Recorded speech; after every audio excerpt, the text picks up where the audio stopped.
Somebody did not like when I said, well, I put the Bible in schools when it's not working in churches, and used one of the top two deflections people use when they get uncomfortable with me pointing out hypocrisy in the church. The first is, well, you were never a Christian to begin with. And the second one is yours. I know the church hurt you, but you just need to get over it. Now, did people in the church hurt me? Sure, but no more than my family did, no more than other people did. People will be people no matter where you find them. But I'm addressing systemic hypocrisy in the church. And you're talking to me like I'm some back row spectator. Let me tell you who the fuck I am. I went to all Christian nationalist schools. I was privately trained in Christian theology for over 10 years, Christian apologetics for 5. I went to Liberty University, where I took my theology courses at the holy sites in Israel, and I have read the Bible cover to cover 13 times and have never stopped studying it. Let me talk to you about what systemic hypocrisy looks like in the church. You claim morality while you endorse a serial adulterer. You claim love and peace while you endorse racism, sexism, discrimination against people. My complaints against the church come from the Bible. Well, you guys love Leviticus. Leviticus 19, verse 33. When an alien lives with you in your land, do not mistreat him. The alien living with you must be treated as one of your native born. Love him as you love yourself, for you were aliens in Egypt.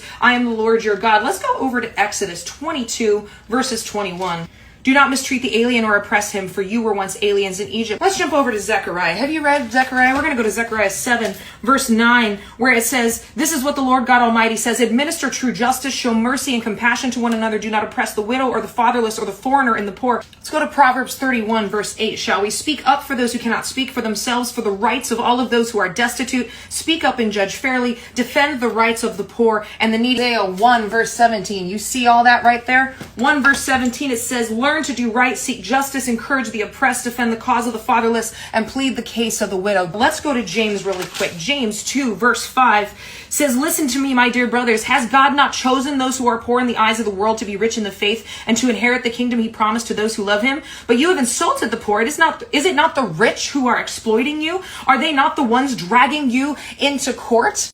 When asked who is my neighbor, Jesus gives the parable of the Samaritan, a man of a different race, a different religion, and a different country who was his neighbor. He says in Matthew 25, what you did for the least of these, giving me food, water, shelter, welcoming the strangers, you did for me. My favorite verse growing up was Psalms 34:18, for he is close to the brokenhearted and saves those who are crushed in spirit, because I was crushed in spirit. The favorite part of my faith, the most inspirational part of my faith, was that Jesus always stood for the outcast and the poor and the foreigner and the people who needed it the most, rallied around them, lifted them up, stood up to the people in religious power and said, how dare you act righteous while you leave people behind? And I believed in all of that so much that when I realized I was part of a movement that did not believe in love and helping the poor and helping the outcast, regardless of who they are, I left. I left when it cost me my family. I left when it cost me my church, my community. I left when it caused me to be ridiculed, because I still believe that this is what's holding you accountable, not me.